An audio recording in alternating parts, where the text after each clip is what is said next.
Hello, good evening, and welcome to Ion Port here on Metropolitan Television. Ion Port is proudly brought to you by the Ghana Revenue Authority, Goil PLC, Serene Insurance, Ghana Link Network Services, Meridian Port Services, and indeed the latest kid on the block, Phoenix Insurance Company Limited. Indeed, the show is powered by the Ghana Ports and Harbours Authority, GPHA, and our media partner is the Business and Financial Times, the BNFT. If you want to have a grasp of all that transpired on the show tonight, make a date and grab the Thursday edition of the BNFT, and you'll be able to see all that happened here on the show tonight. We are streaming live on our social media pages. On Facebook, we are streaming live at Ghana Ports and Harbours Authority.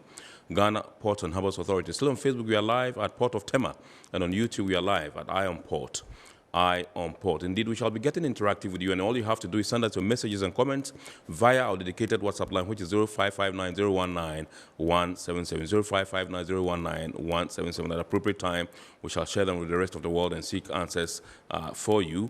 And indeed, we shall also be getting interactive with you. So at some point, when I pick signals from the production team that the time is ripe, we shall activate the phone lines for you to call in and contribute to the discussion. My name is Kennedy Mona. We are going for a quick break. When we return, we'll continue the show. Please do stay with us. Every now and again, Goil makes good things happen. This time, Goil has introduced Super XP Ron 95, a higher grade fuel loaded with additives and yet sold at the same price as normal fuel. Goil Super XP Ron 95 enhances engine performance like never before. It maintains the engine by keeping it clean from carbon deposits. Goil Super XP Ron 95 is designed to burn slowly and thus improves fuel economy, making you save money after several kilometers. Goil Super XP Ron 95 gives you a smooth driving experience, that is, less vibrations. Fill up with Goil Super XP Ron 95. Now there's no need to pay more for any higher grade fuel. Goil has that sorted. Goil, good energy. Electricity, then pay your taxes. Our taxes, our future. Because you see, without our taxes, we wouldn't have good roads, good schools, better hospitals, street lights, and other very important social amenities. When we pay our taxes, we give our children free and quality education. Talga, my money too small. Why should I pay my tax? Look, small. Salifo, it doesn't matter how small or big your business or income is. You still have to pay your taxes. The little taxes from each and every one of us, when put together, could give your community clean water, or that deprived school with tables and chairs. Please pay your taxes. It is your responsibility. It is your civic duty. It is the law. Impressive factory.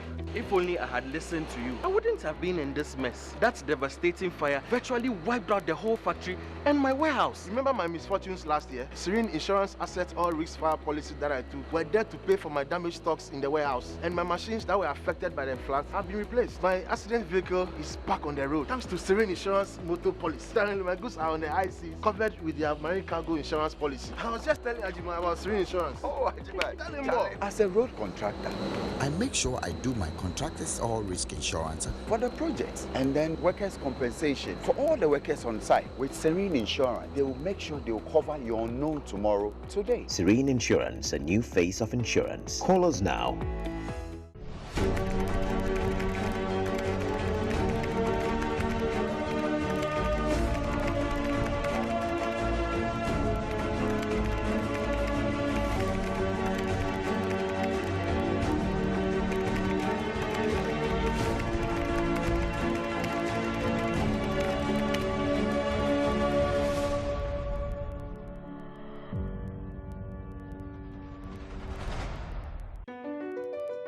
MPS Terminal 3 is Africa's new state-of-the-art container terminal at Tema Port.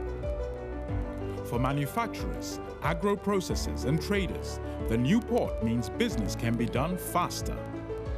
This infrastructure boost will improve Ghana's port handling capacity, connect more trading routes, and oil the engine of growth for the economy, creating greater opportunities across all sectors as Africa's markets merge and become the largest trading bloc globally. MPS, we connect, you thrive. Business and life can be like the sea sometimes. Sometimes serene, sometimes calm. sometimes turbulent, and at times it brings the unexpected. However it is like, trust Phoenix Insurance for your home, car, business, and marine insurance needs. Call 0302 246 319 or 0243 690 492. At Phoenix, you experience a delightful service delivered with wisdom. All right, you're welcome back. It's now time for us to take a look at happenings in the port and shipping industry in the course of the week. And indeed, in the course of the week, the Ghana Ports and Harbours Authority received some commendation after its collaboration with the WeCAPS project. And indeed, the Goil family had cause to say painful farewell to one of its officials, in the person of the Reverend Alex Adziu, who was the Chief Operating Officer for Goil PLC. Let's take a look at these stories and more. The WeCAPS project, financed by the European Union and implemented by Expertise France, is a technical assistance project committed to strengthening the security and safety of port infrastructure in West and Central Africa. The WeCAPS project in Ghana has ended after 4 years of strong collaboration between the WeCAPS team and the Ghana Ports and Harbours Authority in key capacity building projects such as crisis management. To this end, the WeCAPS team over the week paid a conclusive visit to management of the ports of Tema and Takoradi to review the capacity building project. During the meeting, the director of the Port of Tema, Sandra Opoku, expressed GPH's resolve to ensure that vessels that ply their trade in the port are safe. We all know what is happening in the Gulf of Guinea.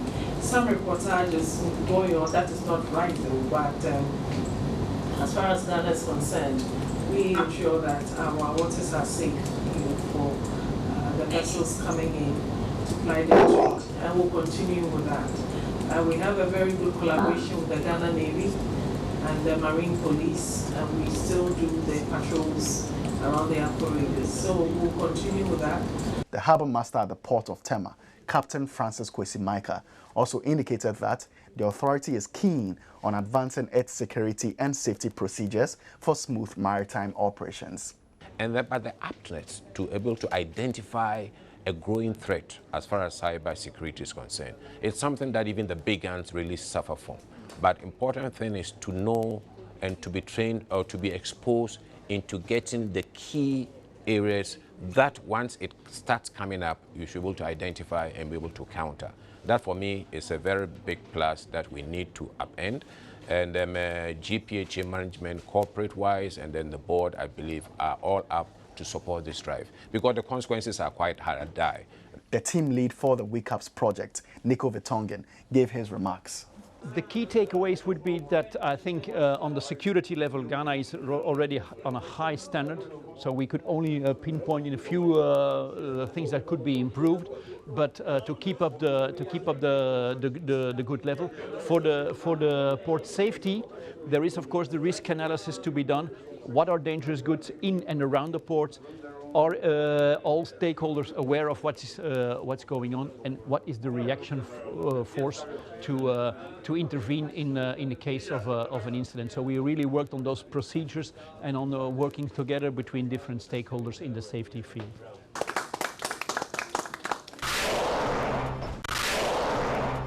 Over the past week, the Goil family paid their last respect to Reverend Alex Josiah Adziu, the Chief Operating Officer of Goil PLC, whose painful demise occurred on the 13th of March 2023. Past and present chief executives, board members, management, staff and stakeholders of Goil on Thursday, April 20, joined family and friends for the final funeral rites of Alex Adziu in a solemn ceremony at the forecourt of the State House in Accra. If today Goil PLC is thriving, one person whose name will be written in gold is Reverend Alex Adziu. He was humble, knowledgeable, a workaholic who gave his all to Goil. We moved Goil from a distant number 3 to number 1 oil marketing company within the same period, winning all kinds of accolades and awards. Yes, it was teamwork involving many astute professionals sourced internally to change the face of Goil. But Alex was at the hub of it all. Until his demise, Alex Axiu was the first and only chief operating officer of Goil plc. Other roles served during his 31 years of service to Goil include a senior sales engineer, head of technical and special products, lubricants and LPG marketing manager, among others. It was during his tenure as the fuels marketing manager that the company underwent a successful rebranding campaign. He was an integral part of that period, which witnessed a phenomenal growth in fuel sales and volumes. A mechanical engineer by profession, Alex Axiu is adored for his hard work, commitment to the Goil brand, versatility and humility. So the board, management, the staff, stakeholders of Goil want to use this unique opportunity to thank God as the first oil marketing company and express our deepest gratitude to God. Welcome back. We are now going for some international port and maritime news. The Long Beach City Council has passed the Ship It Zero resolution, which calls on top maritime importers to adopt emissions-reducing technologies and make port calls to the San Pedro Port Complex on zero-carbon ships by 2030. This resolution brings together the city councils governing the U.S. largest ports, Los Angeles and Long Beach, in an effort to reduce pollution in the surrounding communities. According to Daniel Hedari, the Climate Campaign Manager for Advocacy, Pacific Environment, fossil-fueled shipping contaminates the community and has contributed up to 8 years shorter life expectancy. As home to the largest ports in the nation, Los Angeles County receives 40% of all containerized cargo imports to the United States coming through the ports of Los Angeles and Long Beach, making the surrounding communities particularly vulnerable to deadly pollutants. On Tuesday, April 20, a team hired by Okaloosa County in the U.S. sank a vessel off the coast of Destin Fort Walton Beach, Florida. The reefed vessel will provide artificial habitat for fish and marine life on the bottom, creating ecosystem benefits and new attractions for anglers and divers. The Okaloosa County Coastal Resource Team with Destin Fort Walton Beach Tourism sank the 100-foot vessel RMS Cyclops at a position about 4 nautical miles to the southeast of Destin East Pass, sending her below in about 70 feet of water. According to the county, this was the first reefing in the area in 20 years. Local officials plan further sinkings in the future, subject to appropriate state and federal permitting approvals. Florida has an active artificial reef program and encourages localities to sink decommissioned vessels in appropriate sites for the creation of marine habitat. The state provides financial and technical assistance to local partners to support reefing projects and has spent more than $25 million on these initiatives to date. The Florida Division of Marine Fisheries maintains a catalog of no fewer than 4,000 artificial reef sites, including the carrier USS Oriskany, the largest intentionally reefed vessel in the world. All right, so those were some international port and shipping news. We're now going for the phrase or word of the day. Remember, the phrase or word of the day has been fashioned to bring you up to speed with the jargons and terminologies we use in the shipping industry. And today's word is artificial reef. Artificial reef.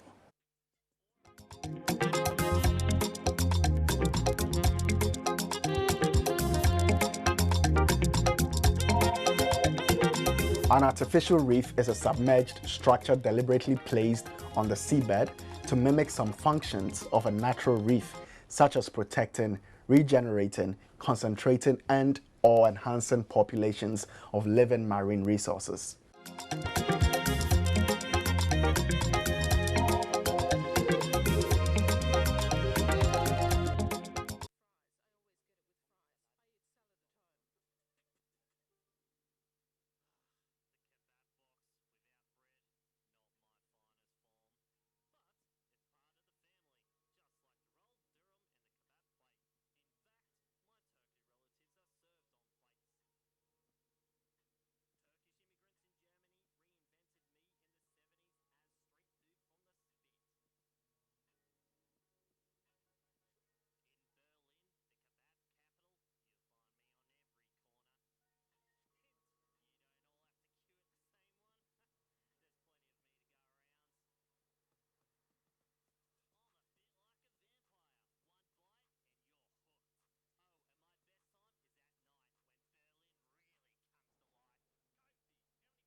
All right, so you're welcome back. We're now zooming into our discussion proper tonight. And tonight we're asking a very simple question. There are calls for the establishment of a Blue Economy Authority. And this comes on the heels of a visit by the National Fisheries Association of Ghana to the presidency, where they made a suggestion to the president, His Excellency Nana Addo Dankwa Akufo-Addo, for the establishment of a Blue Economy Authority. We want to interrogate the issues and find out whether this call is actually really justified.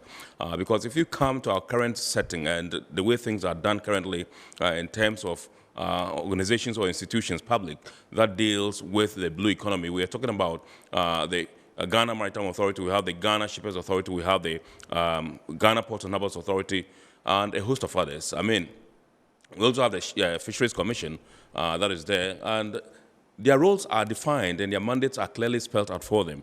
And so when we're calling for a Blue Economy Authority, we want to find out what exactly it is that we mean and what we want this particular authority to be clothed with. What mandate are they going to be clothed with, in terms of regulating this particular space? And so we have the privilege this evening of assembling a three-man panel to do justice to the topic. To my right is Mr. Rickster Ni Amafio, who is the Executive Director of the Blue Economy and Governance Consult. Blue Economy and Governance Consult. He's also the Secretary of the National Fisheries Association of Ghana. He's a big man. I saw him there in that picture of the president. He was standing just next to the president.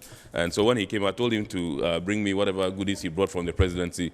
And he gave me an answer which I wouldn't like to share on air. All right, to my left, far left is Mr. Ephraim Asari, who is the Vice President of the Chartered Institute of Logistics and Transport, CILT Ghana, in charge of maritime. Good evening, sir, and welcome. And to my immediate left is Mr. Kwabena Ofosu-Appiah. He is a senior fellow at the Center for International Maritime Affairs, Ghana, CIMAG. He's also a former president of the Ghana Institute of Freight Forwarders. Mr. President, good evening and welcome. Thank you very much, gentlemen. Before we continue, let me go over the story, which basically deals with what you went to do at the presidency. It says the leadership of the National Fisheries Association of Ghana, NAFAG, has suggested to the government to give consideration to the establishment of a Blue Economy Authority in Ghana to act as the regulator of all entities carrying out economic activities in the country's water bodies. The group proposed the establishment of the authority Monday, 17 April 2023, when they paid a courtesy call on President Akufo-Addo at his office in the Jubilee House.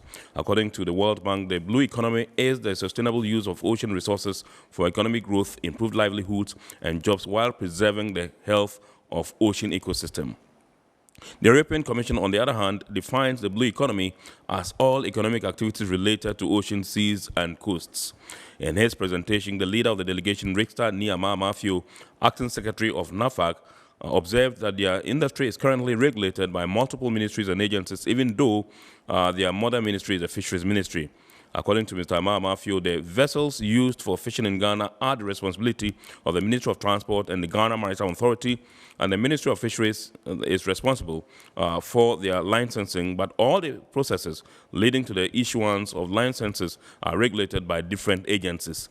I also just quote that we probably look at a Blue Economy Authority because the blue economy is becoming an emerging issue, and those of us in the fishing industry are getting worried, especially with the influx of oil and gas activities. Our fear is that we do not manage, if we do not manage the blue economy as a common entity, we are likely to have a situation of conflict over space and usage. Mr. Amafio indicated. And the president actually said you should consult the ministry. He thought it was a good idea, good suggestion, and that the Ministry of Fisheries will take it up and then we'll see. He actually almost nearly said yes, yeah, it's going to happen. And so we think it is very important for us to take a look at this particular topic tonight and discuss it and bring justice to it and see whether these calls are actually really justified. So let me start with you, since and this story is actually called from Asase Radio online. It's asaseradio.com, and it's by Joseph Appiah Dolphine, one of my colleagues when I used to be there in Asase Radio. So let me start with you. Why you think that is important for this Blue Economy Authority? Is it because you are coming from Blue Economy and Governance Consult?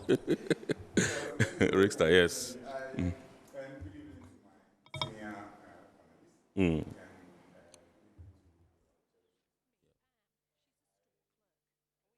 In this case, it's viewers. Yes.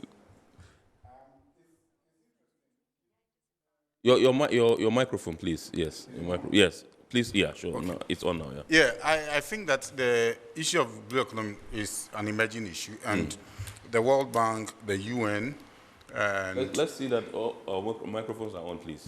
And sorry. Yeah, and other international organizations are taking interest in what is happening with the blue economy. And we basically need to have an understanding of what the blue economy is. Yes, the ocean is blue, so basically when you say the blue economy, you are referring to the ocean and the resources therein, because you have both living and non-living resources in the ocean that are useful for our economy generally. Some people have extended the blue economy's definition beyond the ocean to inland water bodies, to even groundwater. So wherever you happen to find water, we try to classify them as being part of the blue economy. Right. And you would realize that it is about the biggest economy when you look at, even in Ghana, what we are doing now. You have, you mentioned Shippers Council, you have maritime transport, you have oil and gas, you have fishing, you have fiber optic cables, you have gas pipelines, and many other, you have tourism, and countless. You have other natural resources. Recently, we know that the name Elmina means a mine. And recently we found out that the people in Elmina even found gold along their coast. Ghana is called Gold Coast, which meant that gold was basically found on the coast. And so the ocean holds probably more resources than we currently have. Even when you were just seeing artificial reefs that were being sunk in some areas, you have seaweeds. In some jurisdictions, seaweeds are for food and medicinal purposes. And so the resources that you have in the ocean space are far more than just the oil and gas activities, the fishing and the fiber optic cable that you see. In order that everybody exists within this space, you need to now plan the use of your ocean space. And so you need to even start thinking about marine spatial planning. Right. Where you need to plan, and you don't just do this, you need to do a lot of research to be able to know how to even space your maritime space so that you know where you have your maritime transport activities, you know where you would probably sink your gas or your oil rigs. You know. Can you draw the microphone to you guys? Yeah, you know where you sink your oil rigs and many of the economic activities that you need to do. Right. Those of us in the fishing industry, fishing is one of the natural resources that will be able to replenish itself when it's managed well. And so you would want to see fish that we have inherited live on for generations yet unborn. Right. Because activities like oil and gas are finite. And so if you don't manage your fisheries resources very well, you have a challenge. And that is also the most vulnerable of all the natural resources, because you can destroy your fishery in no time. The issue with the Gulf of Mexico, and still the people are living with the challenges that came with the oil spillage in the Gulf of Mexico. So you need to plan your ocean space and manage it. It will be difficult for one institution like Ghana Maritime Authority, for instance, to take charge of everything. You need to have a coordinating unit that would also be responsible for research and all that, and in planning the use of the ocean space. And that informed the call for having something like a Blue Economy Authority that would be a coordinating unit of all the actors and players within the ocean space, so that we would be able to properly harness the resources and exploit them sustainably. And so that is what informed the call for the president to consider a Blue Economy Authority. That will be a coordinating unit, so that the many activities, even the mining activities that are happening in our inland water bodies, because, like I said, now we consider all water bodies. So if people are mining in inland water bodies, it also affects the blue space or the blue economy. And so you have a coordinating unit that's able to announce. And then we will be able to have full benefit of our ocean space. Remember, the ocean, under the United Nations Convention on the Laws of the Sea, or what we call the Constitution of the Ocean, we don't own the entire ocean, the entire space. We have up to 200 nautical miles to be our exclusive economic zone. And then the continental shelf can be extended by a further 150 nautical miles. So you have a continental shelf of up to 350 nautical miles with an EEZ of up to 200 nautical miles. That is the space where we can engage in economic activities. Right. So you need to plan it, and you need to make the best use of it. You can't just do things because we found oil here, we put rigs there. You may even have natural reefs in some areas that needed to be protected. You need to have protected areas, you need to have marine reserves. Even the hotels we build along our coast, you need to have a proper planning. Anytime I came onto this issue, I've said that I've traveled extensively by God's grace, but I come to Ghana and I see that we plan just to construct drains and channel them into natural water bodies, so that when I pour water from my house, it goes through the drain, through natural water body and into the ocean. You don't do that. You need to have a proper planning scheme with the Ministry of Local Government and the Ministry of Roads, Ministry of Works and Housing involved, as to how to redesign all our drains in order that we divert them away from natural water bodies, and then how to probably treat our waste and save our natural water body. We are just destroying everything. And that's why we believe that because you have a lot of ministries, you need some authority that will be involved or will be close with the power to do research, to advise probably the president directly, and to come up with a plan as to how to manage our ocean space and natural water bodies. Right. So, first of all, you failed to tell us what necessitated your visit to the president's... Well, we in the fishing industry, we have a lot of challenges, and I have raised a number of them. For instance, in the tuna industry, the sector is gradually collapsing, and Ghana has an historical position within the tuna management. And I still will go back to international fisheries management. There are some fish species that are not managed locally. And tuna is one of such. Tuna, by UNCLOS, is a shared stock, a highly migratory species. So they are managed by international bodies. So tuna, for instance, is managed by ICAT. And so Ghana plays an important position within the scheme of ICAT. And when is ICAT? What do you mean? International Commission on the Conservation of Atlantic Tunas. Okay. And so Ghana is one of the 5 highest producers of tuna globally within the ICAT space. And so you need to look at how the situation is for us, and not just the tuna, the other sectors have challenges. And so we wrote to the president last year when he was meeting the various trade organizations, that, well, we are also here. We needed to be heard because we're also faced with the challenges that came with COVID and other things, so that we would have some hearing on the challenges that the sector is facing that is leading to our collapse. For instance, we used not to pay duty on ship stores.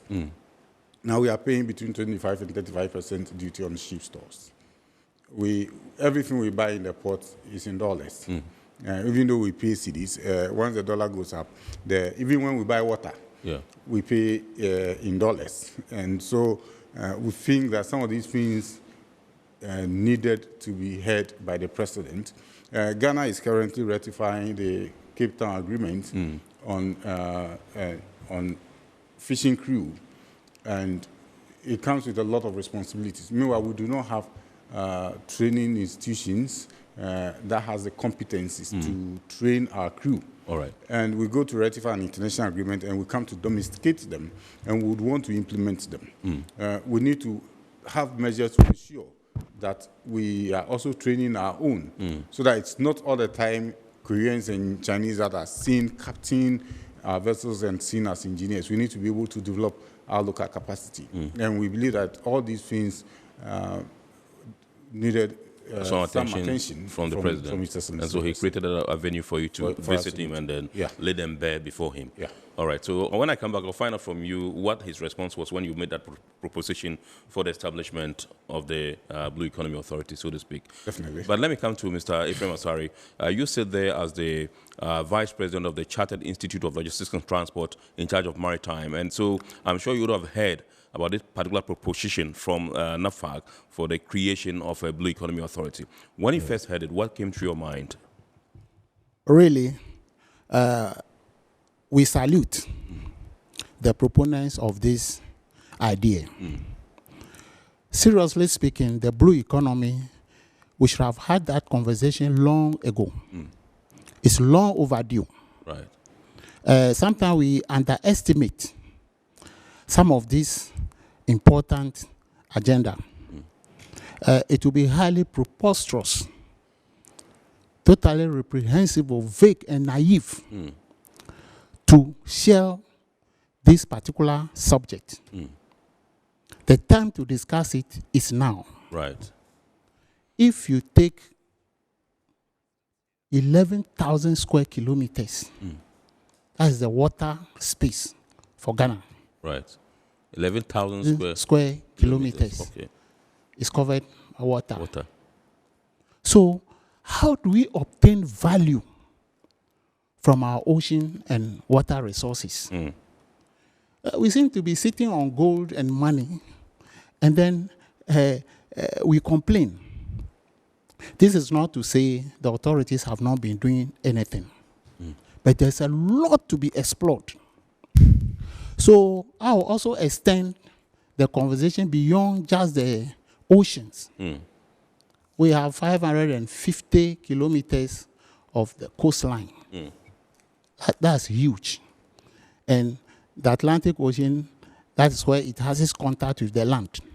What are we doing? Have we explored this sufficiently? We have done something, but the answer is no. Let's take the water bodies. The Volta Basin alone, right, 8,502 square kilometers of space, which is bordering Oti, Volta, Eastern, and the northern regions. It's lying there. You only see some few boats carrying passengers across and some little fishing, peasant fishing. This huge water body is lying there. Have we explored this sufficiently? The answer is no.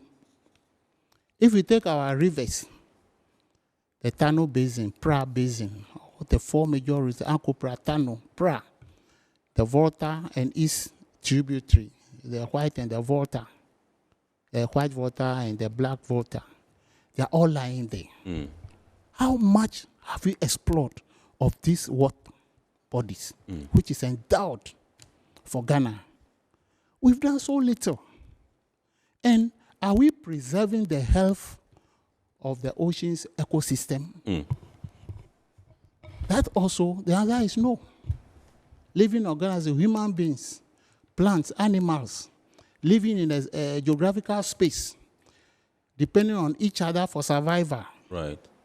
How seriously are we taking this? So gradually we are even killing the ecosystem. Can that be justified? We turn out graduates and scholars every now and then. They are taking various courses. And so how best are we using our resources, human and natural resources? So there must be an establishment of an entity like the Blue Economy to take care of these gaps. Right. There are already existing institutions, fine. They are playing their roles, but they cannot cover everything. We need to inject fresh idea, knowledgeable people who have skills and expertise in some of these areas to tackle the blue economy gaps. Right. And that can help the nation. In terms of transport, there's a lot to be done on these water bodies. Can't we put a boat to run on these rivers? Put depots at vantage points where farm produce can be picked by boats to bigger towns where access road is there and get to the market space earlier. The government cannot construct roads to every corner of the food producing areas. Right. And the rivers are there. And so water transport can help. And that will also enhance employment and rural-urban drift. Right. So you can see clearly that we just have to take some robust action. So I'm of the view that, yes, it is important we establish the Blue Economy Authority. Okay. And then tax with this agenda to deliver. Right. And most of the time, we tend to, when you overlap into another area as interference, I don't see it as interference. It's collaborative effort and complementing each other so that the various entities can meet from time to time to brainstorm, evaluate, and then we move forward. So to me, and from transport and logistics perspective, it's a laudable idea. Absolutely. We should embrace it, interrogate it further, and then we'll get the good results. All right. Thank you very much, Mr. Ephraim Asare. Let me come to Mr. Kwabena Ofosu-Appiah.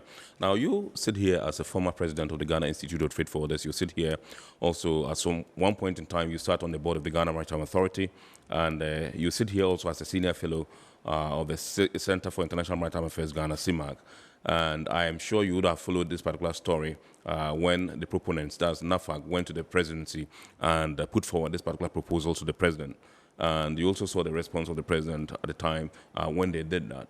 I just want to find out from you whether you believe that the establishment of this particular authority, that's the Blue Economy Authority, if that is what it should be called, is the panacea or the catalyst that would propel us into harnessing the potential, the full potential of the blue economy of our country. Thank you very much, Ken, and good evening to Mr. Sari and Ni.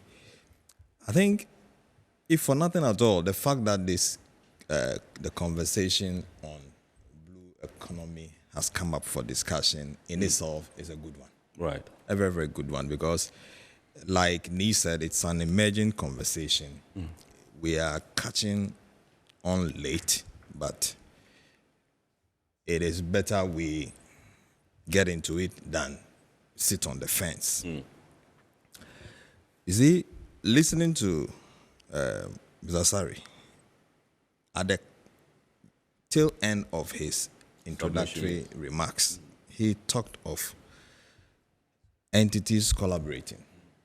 Of course, he started it from not seeing this kind of manifestation as interfering. Okay?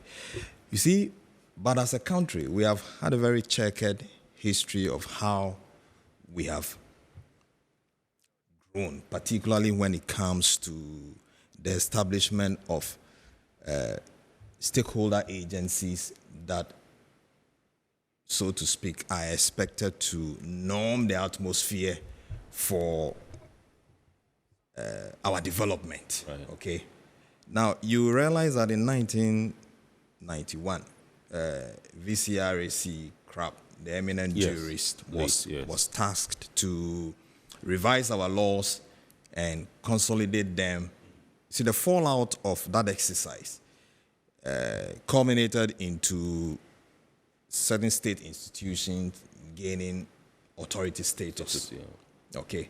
Now, having gained the authority status, you realize that it came with varied degrees of legal entitlement. You know, some went for acts. They continued to get legislative instruments to back whatever interventions that they had to do in the space. Okay. Now, we, along the line, had created the ecosystem. But what we didn't do so well was properly auditing the legal mandates. Okay, so we had a lot of these state agencies, legal mandates crisscrossing each other. I'm sure that's what Mr. Sari was referring to. Now, then the state decided to wean them off the central fund. Okay? So you realize that there was a huge aspect of these entities' existence which depended on funding. Yes. They are internally generated funds. Yeah. And trust you me, they had to survive. Fees and charges regimes of these state agencies created a whole monster on its own. Okay? Now, where we should have collaborative efforts happening, some of them got entrenched. Okay? So here we come with this concept. Like I'm saying, if for nothing at all, very, very crucial that we are having this discussion today. You see, because the gold, we'll finish digging it in the soil. The oil, all these things will deplete. Experts are even telling us that even what we think has no end, even the fish stock, we can also deplete it if we do not take the fish out of the sea in a sustainable manner. Today, some part of the Caribbean, they have identified a phenomenon called a plastic island, which tells you, you see, the ocean moves in a circular, it moves circularly. Yeah. So all the plastic waste, like Neil was saying, that we throw out and all of that, it has found itself creating a certain island somewhere, which makes it difficult for, if your vessel has to route through that space. Easy navigation is difficult. With these plastic island, you cannot route. You might have to go take a longer route circumventing this island. So everything that is happening in the space of the blue economy, as some people want to call it, everybody has a stake in there. You see, but we have had a certain experience, okay, on the ground with regards to state agencies and the good intention that probably underlies what they are supposed to do. Right. The political elites have a certain different understanding of these things. I mean, the technocrats might mean so well, but by the time it gets to implementation, I read the president's response to NI and codes, and one was that, I'm quoting the president, it's an important discussion, and I think we should get on with it, because at the end of the day, if your suggestion is the one that makes sense, the ministry will have the ultimate responsibility. And then he goes on to say, engage the Ministry of Fisheries now and put the plans you think make sense before them, and let's develop the discussion. This is the president. Which means, I mean, like I'm saying, nobody will listen to the proponents of the blue economy and just wish it away, okay? But having seen what has happened in the past and what is even happening today on the ground, because if you look at the blue economy, what it proposes is sustainability. There should be a certain balance. Absolutely. If we are not careful to come along with the balance on the ground, we might just come up with another authority with all the laudable ideas, but then in implementing or seeing it actually take effect, we might be faced with a paper tiger, just like a few of them that we have in place today. Okay, so let me come to Richter. I told you when I come back, I'll find out from you what the response of the president was, but he just read it, what the president said. And like in my intro, I said he seems to buy into this particular idea. He says it was a good discussion and that you should perhaps go to the ministry and then speak with the ministry. If the ministry thinks that you are making sense, they will escalate it, and then we probably would be having a Blue Economy Authority. Do you think that those who believe that this would perhaps come and also be a duplication of what the rest are doing? Like in my intro, I mentioned the Ghana Maritime Authority, the Ghana Shippers Authority, which deals with the commercial side of shipping, the Ghana Ports and Harbours Authority, which is supposed to provide the infrastructure for the receipt of cargo and all that. And you also mentioned that this particular, Blue Economy Authority, so to speak, should be some coordinating agency, not coordinate the activities. Don't you think that if we rather perhaps streamlined the operations of the current, the existing ones, that would serve the purpose for which you are calling for the establishment of the Blue Economy Authority? Well, thank you.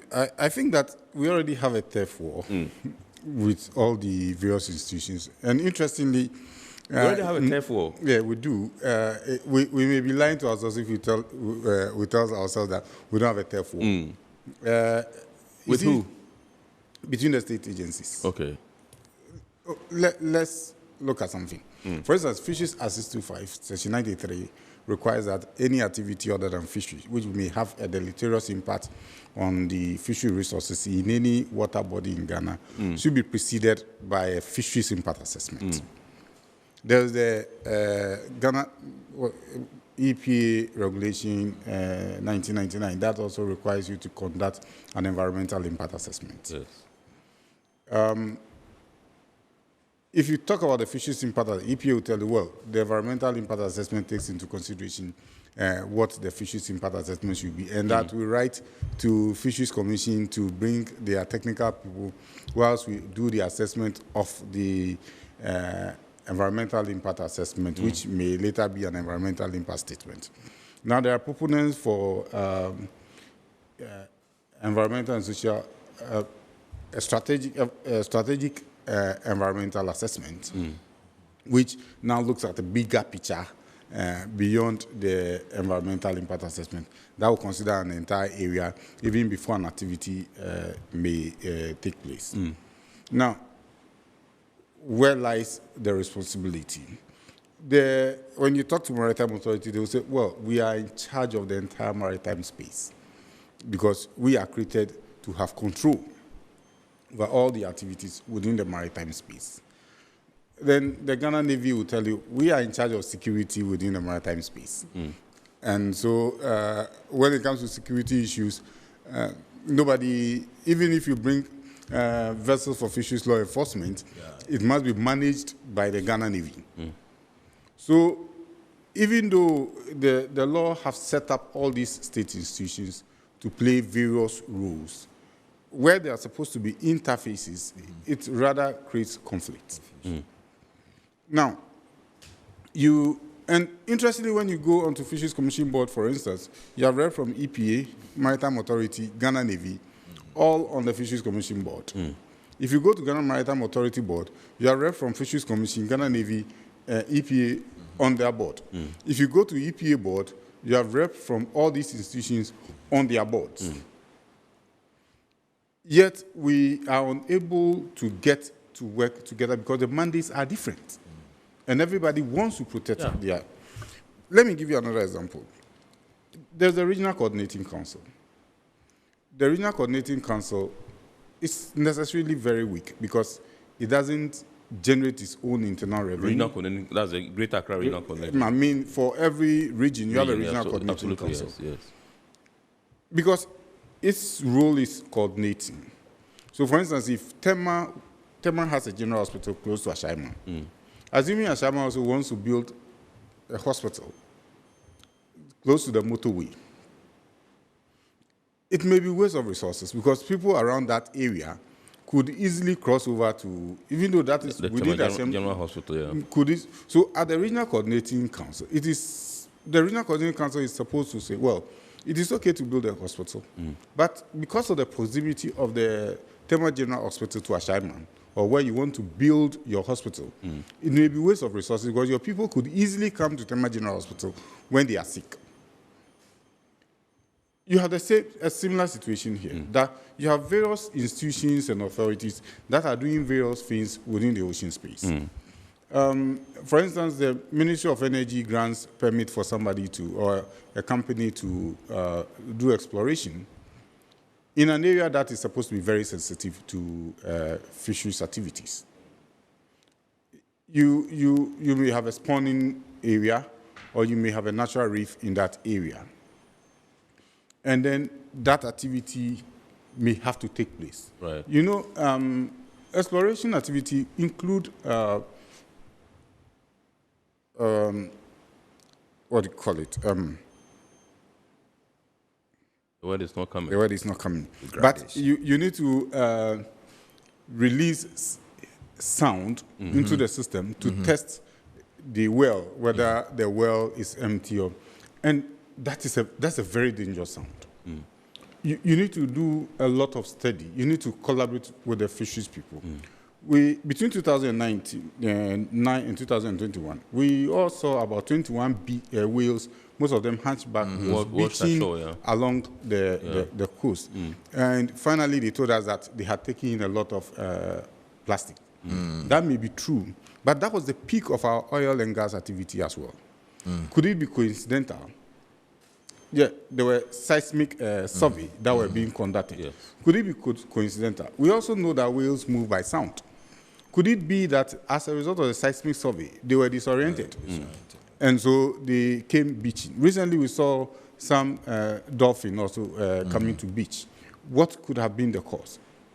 So you need that collaboration in order that you do not, as a result of the activity of one institution, create challenges for the other natural resources that exist. You may find oil there are countries where they have oil in areas where they say, well, we are not exploring because these are areas that are rich with natural reefs, and so we would not exploit the oil. We would rather maintain the natural reefs and keep them for generations, because when we destroy them, we won't have them back again. Yeah. So that's something that you need an authority, not just an authority that is also close with the requisite know-how to conduct research. We have a country that doesn't have a research vessel at all. When we wanted to go into oil exploration, we had to rely on the Norwegian Dr. Fridtjof Nansen vessel to come and do the initial surveys for us. And it went away.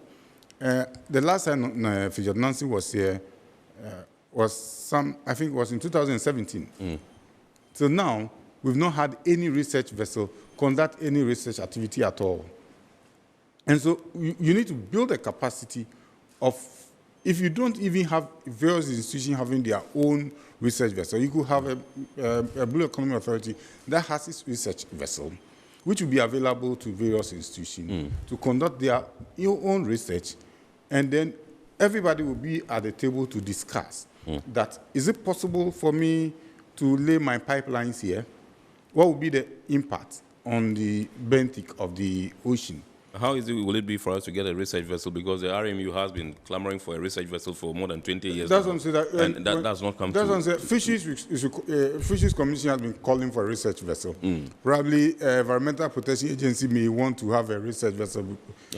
You get it. So if you have Dr. Fridtjof Nansen vessel is one vessel that conducts research in many, many countries. So if we have one research vessel that is fit for purpose, and the various institutions, or at any research study, you have all the institutions having their reps on to be able to do what they would want to do. We'll be able to get things done. So it shouldn't be an authority that is just throwing about its weight, saying, it should be a coordinating unit that is able to bring together all the various players within the blue space and is able to work with them as a team. Because, like I indicated, if they all serve on the boards of each other, and yet we have issues even as at now, we have a long way to go. There should be a way of dealing with that situation. And one way of dealing with it is to recognize that that whole space, that huge space, is one economy. And that all of us are trying to survive within the economy, but the national interest is paramount. And so you need to have somebody who is coordinating at what point all of us can converge and put our issues out and agree to disagree, but finally make a decision that is best for the country. And to me, that's where we are coming from. Okay. Let me come to Mr. Asari and find out from you. There are those who believe that there might be some duplication of rules, given the fact that, yes, you rightly alluded to the fact that, yes, there might be some duplication of rules with the current existing, as it were, agencies that we have in the industry. I want to find out from you whether you think that this is something that actually will happen, or you think that we should strengthen the existing agencies and get them to do better, rather than entirely proposing a new authority altogether. Yeah. So, in my view, I don't think we need to expand the existing establishments.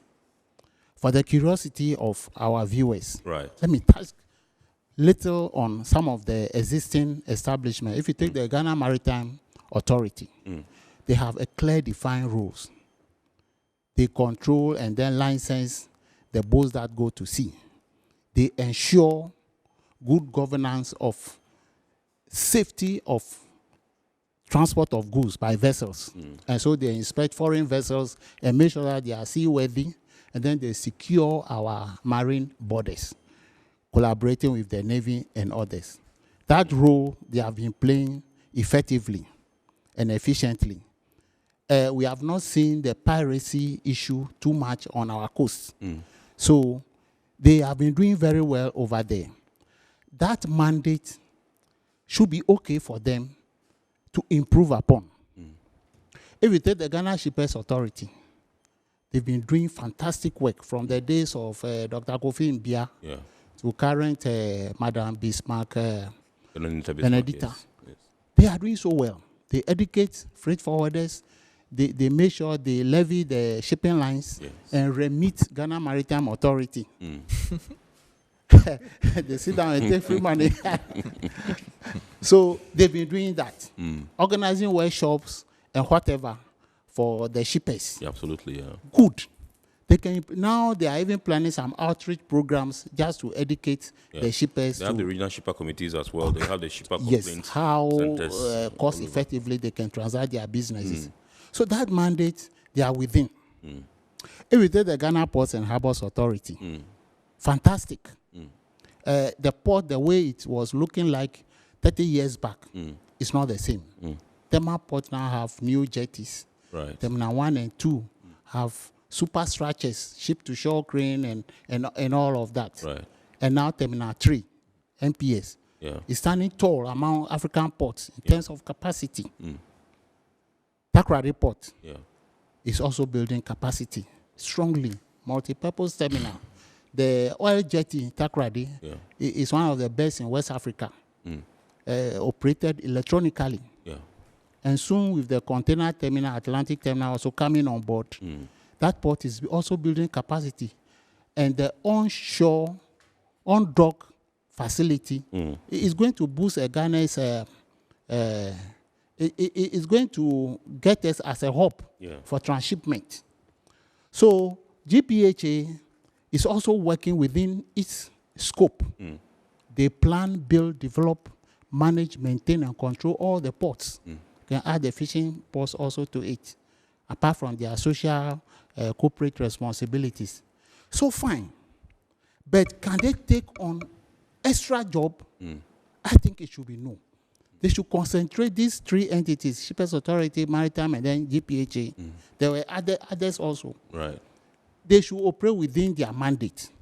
But the blue economy has to do more, has to go beyond these barriers and pick up the gaps.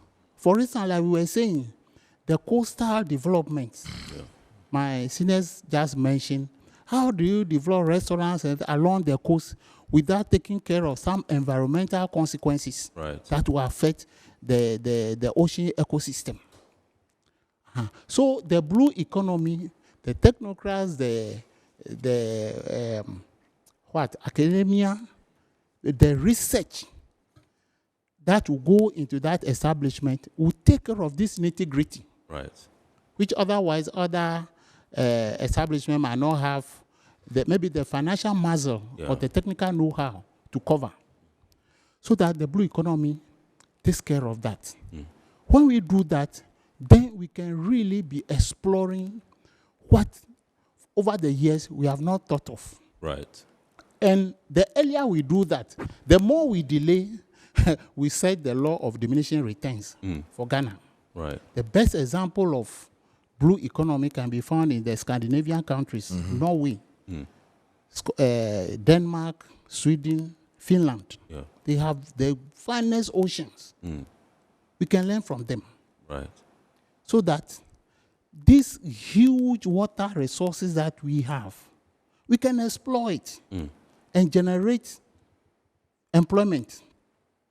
Industry, in terms of tourism, is a great tourism material for the country. Right. The Odo River is there. It can be developed like the Thames in London. And then both do cruising. Anytime the diaspora festival come around, yes, you will see a lot if you interact with our friends from the Americas and Europe. Yeah. You will see that they have the money there to put around. But we have not developed sufficient tourism attractions. Right. And the water resources are there to help us do that. In some countries, they construct artificial rivers just to make sure that they diversify entertainment and those kind of things. Here we have all of them abound. And then we sit aloof. So I think that the blue economy can cure this potential gap. Okay. And then we'll set our researchers to work. All right. We'll go for a break, but when we come back, Mr.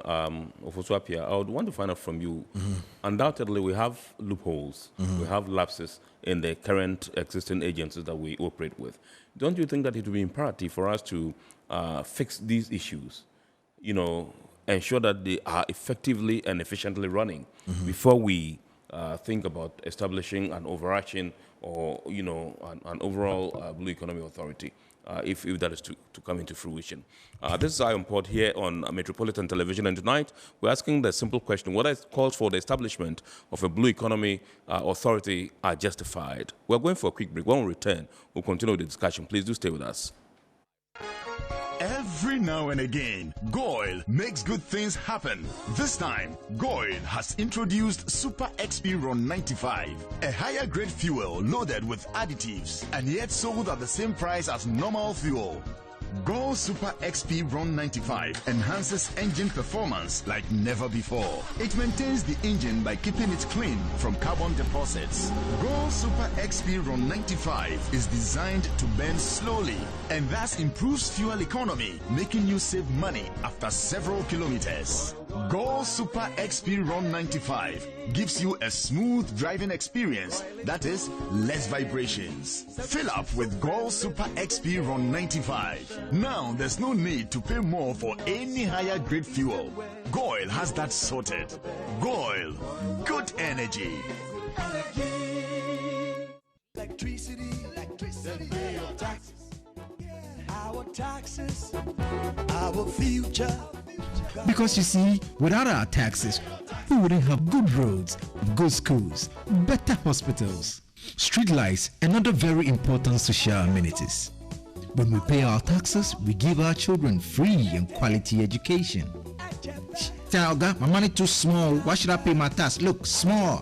Salifo, it doesn't matter how small or big your business or income is. You still have to pay your taxes. The little taxes from each and every one of us, when put together, could give your community clean water or that deprived school with tables and chairs. Please pay your taxes. It is your responsibility. It is your civic duty. It is the law. Impressive factory. If only I had listened to you, I wouldn't have been in this mess. That devastating fire virtually wiped out the whole factory and my warehouse. Remember my misfortunes last year? Serene Insurance Asset All Risk Fire policy that I took were there to pay for my damaged stocks in the warehouse. And my machines that were affected by the floods have been replaced. My accident vehicle is back on the road thanks to Serene Insurance motor policy. Currently, my goods are on the IC, covered with their marine cargo insurance policy. I was just telling Ajima about Serene Insurance. Oh, Ajima, tell him more. As a road contractor, I make sure I do my contractors all risk insurance for the projects and then workers' compensation for all the workers on site. With Serene Insurance, they will make sure they will cover your unknown tomorrow today. Serene Insurance, a new face of insurance. Call us now.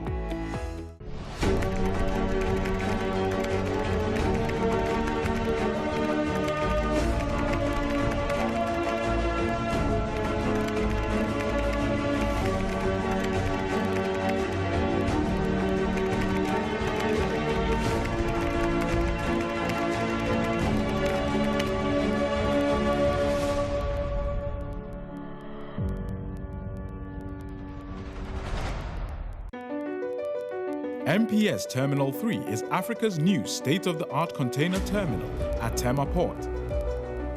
For manufacturers, agro-processors and traders, the new port means business can be done faster. This infrastructure boost will improve Ghana's port handling capacity, connect more trading routes, and oil the engine of growth for the economy, creating greater opportunities across all sectors as Africa's markets merge and become the largest trading bloc globally. MPS, we connect, you thrive. Business and life can be like the sea sometimes. Sometimes serene, sometimes calm, sometimes turbulent, and at times it brings the unexpected. However it is like, trust Phoenix Insurance for your home, car, business, and marine insurance needs. Call 0302 246 319 or 0243 690 492. At Phoenix, you experience a delightful service delivered with wisdom.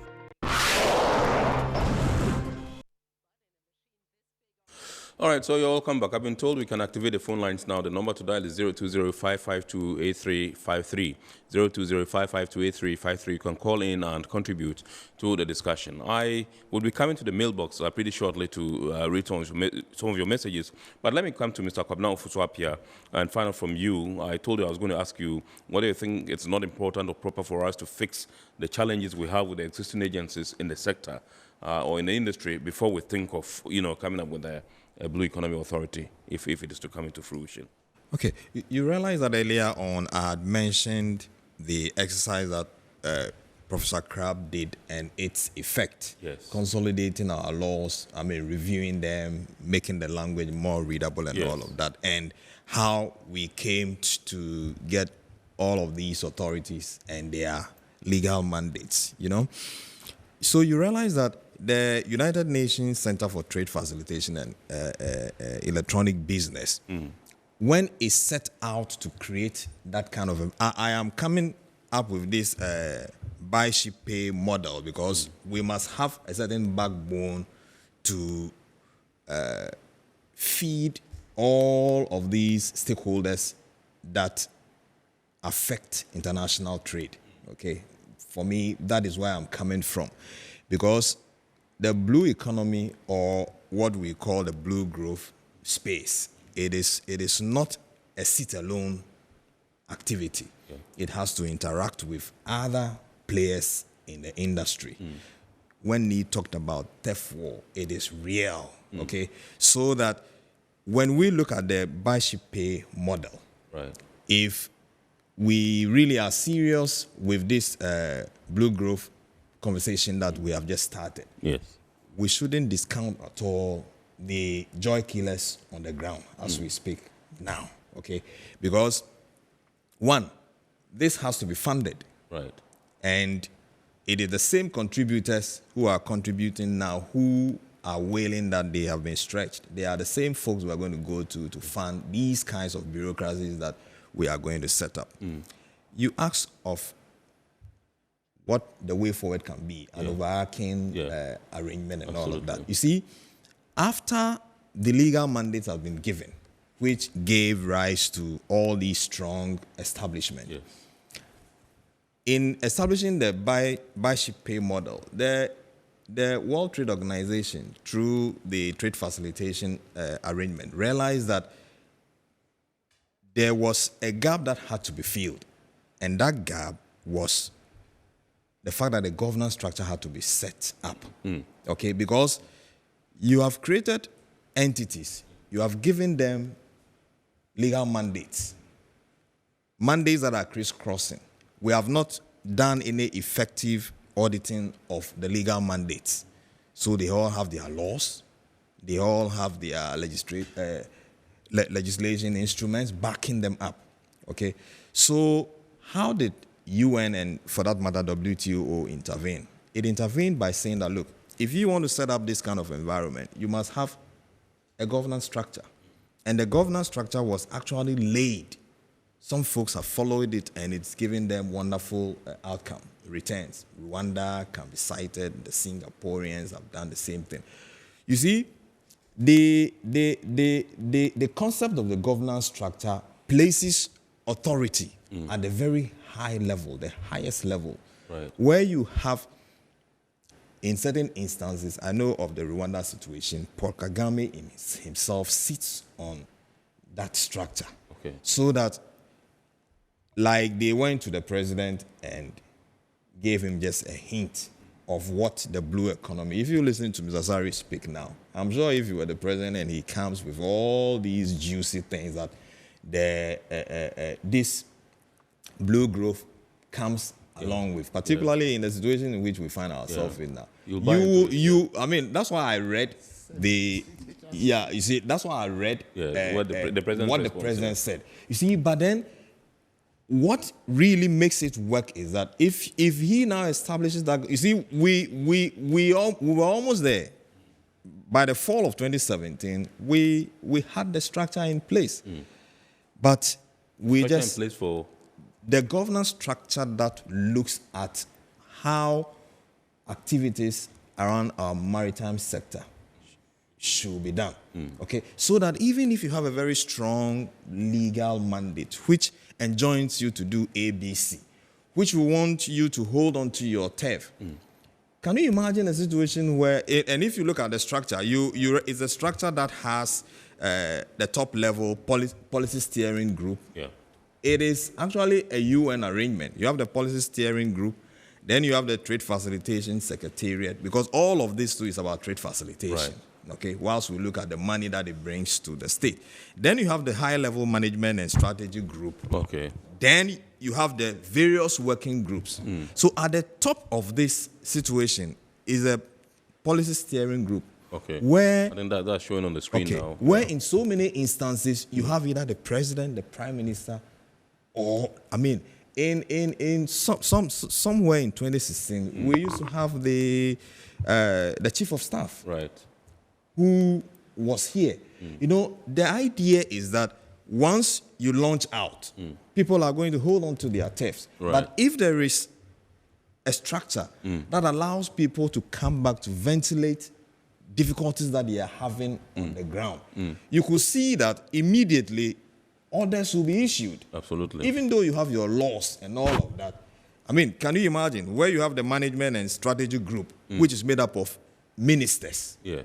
Okay, so that if the transport minister is there, the fisheries minister is there, the agric minister is there, trade minister, and there must be a movement.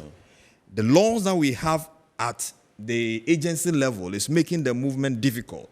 At this stage, when the case is made, you can see how movement can be facilitated if we have this structure in place. Okay, but if we don't do it, you see, in our part of the world, Ghana, I think we are in the League of Nations that have laws, I mean, the highest laws per capita than any other nation. Because we believe that for every situation, we must throw laws at it. But I think, you see, the paradigm that in which moving jurisdictions that are making strides today, they rather create an environment that we can negotiate. Right. Okay. You see reason and you get things moving. That is how the Asian tigers have gotten out of, I mean, the poverty ring within which they used to be. Okay. So for me, it is not for nothing that the UN has suggested this structure. It has worked in places. If we really are serious about how we want to move this nation forward, particularly within our blue growth sector, what we are calling the blue economy sector, we need to just follow these things. It has been done elsewhere and it can be done here. Otherwise, I see the difficulty I foresee is that if we just say, oh, let's enact a law, an act, Blue Economy Act, trust you me, the turf wars that we are seeing today will escalate. I mean, we will still meet it in the future. Should we just go at it by saying laws are what is going? Probably we can start with negotiations when people have willingly relinquished certain holds because they have properly been come along. They have probably come along with the conversation. It will be easier than just I mean, sweet talking. In this case, the president, he gives command that, look, the minister, get it done. We get it done, trust you me. We will be here probably in 3, 4, 5 years discussing inefficiencies of the Blue Economy Authority. What we did wrong, yeah. Right. All right, so this one says, my name is Francis. I agree with the call for the Blue Economy Authority, which will have the mandate to maximize the potential of the blue economy with the various sectors in mind. They should play the overarching role to coordinate the activities of the existing agencies and entities. In this case, all decisions will be taken with the entire ocean interest in focus. He says, thank you. Now, this one is, this fellow is watching on YouTube. His name is Alasan Karakara. He says, the blue economy possesses huge potential for growth and sustainable development. Thus, establishing an authority is a good step in the right direction. This one says, can the former GIF president speak on some of the theft wars he's speaking about? My name is Ben in Tema.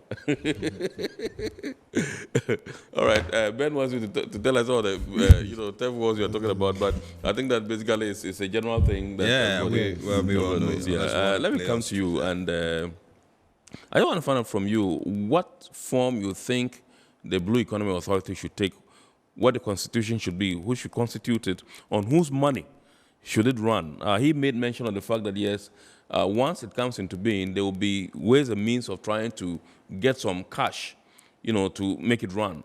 Where is that money going to come from? I mean, these are some of the issues that are pertinent, that needs, answers. Well, I'm not sure I can sit here and just give answers to. That's why we made a proposal. The president said we should start the discussion and probably get it escalated. From the top of my mind, for such an authority to have such power, you have to set it in the presidency. Because you'll be dealing with various state institutions, and so it must be in the presidency. And probably the chief of staff could chair such an authority. Because you are dealing with the entire ocean. You are dealing with something that is bigger than the land that we are dealing with.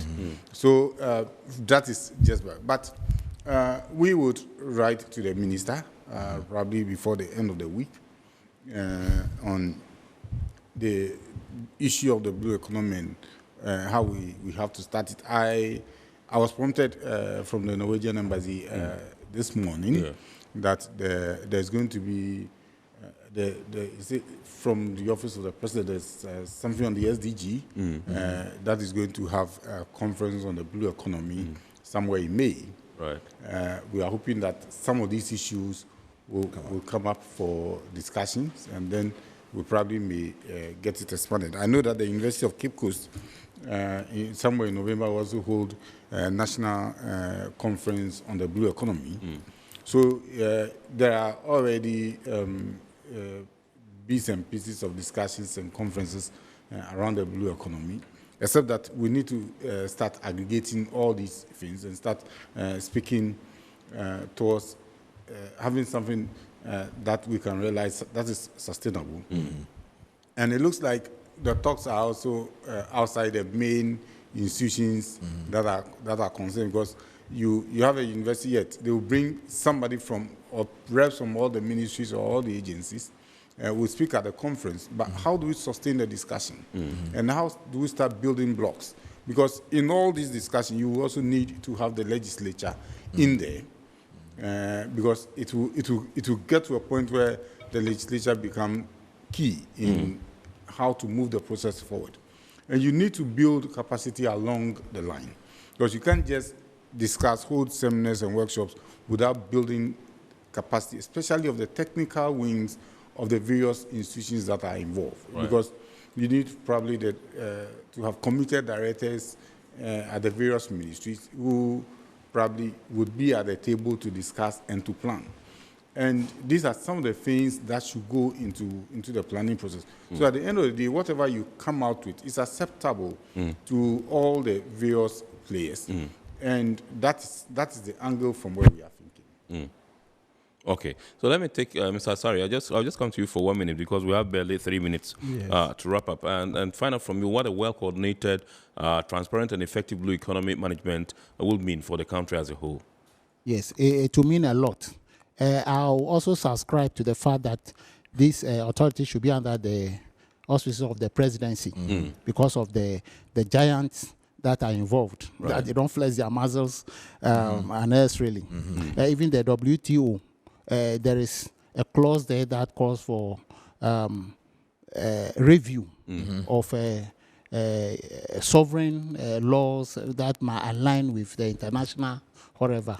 If existing legislation or rules that govern the various entities, they could amend where there will be conflict of overlapping duties. It could be amended. Constitutions are even reviewed. So should the laws there governing the various entities be so static that they are not flexible enough? That could be looked at. I think it automatically amends. Yes. The latter in time amends the former law. So exactly. So at the end of the day, I see a very vibrant entity operating, opening job avenues, and then stabilizing our currency. Right. Okay. This one says, my name is, what was the take of the Fisheries Commission or the Fisheries Minister during the meeting with the President? They're asking Richter, there's this one from Aku in Medina. Well, the President gave a directive, and so we need to start working on the directive. Then we'll know, because she takes instructions from the President. The President has given a directive. We have a duty. It's not just the fishing industry. All the stakeholders have a duty to ensure that once we are interested, we start talking to our various ministries. Right. So probably we all should be talking about it, and just as we are doing here. Okay. My name is Kofi Blay. Aren't there way too many authorities already in the country and sector? I don't think we need an authority, but we can have a blue economy ministry that whips everyone in line. It will cost less and will have more impact. Don't know if your resource persons agree. Do you agree? Yeah, he's raised the notch. I mean, yes. Blue Economy Ministry. Yes. I mean, yes. That makes interesting hearing. Okay, Absolutely. because if you look at the question that you just posed, yes. the fisheries. Yes. I mean, blue economy is larger than fish and fish matters. Yes. Okay, and I'm sure Nia and Co will agree Absolutely. to this. So for me, this conversation, I mean, is very opportune because if you look at our land-linked neighbors, they are all jostling. I mean, and even our Benin, Togo, Cote d'Ivoire, they are all jostling for position. Yes. So if there is such an opportunity and we fail to take it, they might just take it. So once the topic has come up and it is effective, I think we will have to tackle it with all the effectiveness that it demands. Absolutely. Going forward. All right, so that's how we draw the curtain on tonight's or this week's edition of Iron Pod here on Metropolitan Television. I've been in the studios with Mr. Richter Ni Amafio, who is the Executive Director of the Blue Economy and Governance Consult, also Secretary of the National Fisheries Association of Ghana. Indeed, also in the studios has been Mr. Kwabena Ofosuapia, who is a Senior Fellow at the Center for International Maritime Affairs Ghana, CIMAC, and also a former President of the Ghana Institute of Freight Forwarders. And indeed, Mr. Ephraim Asari, who is a Vice President in charge of Maritime at the Chartered Institute of Logistics and Transport, CILT, Ghana. I would like to say a very big thanks to our sponsors, that's Ghana Revenue Authority, Goil PLC, Serene Insurance, Ghana Link Network Services, Meridian Port Services, and indeed, Phoenix Insurance. We say the show is, as always, is powered by the Ghana Ports and Harbours Authority, and we entreat you to keep watching the rest of our programs here. The abridged version of Iron Port will be aired on Ghana Television on Wednesday at 8:30 p.m. Make a date and watch that one. My name is Kennedy Mona. God willing, next week we shall bounce back with another wonderful edition of Iron Port. Good evening and have a super week ahead.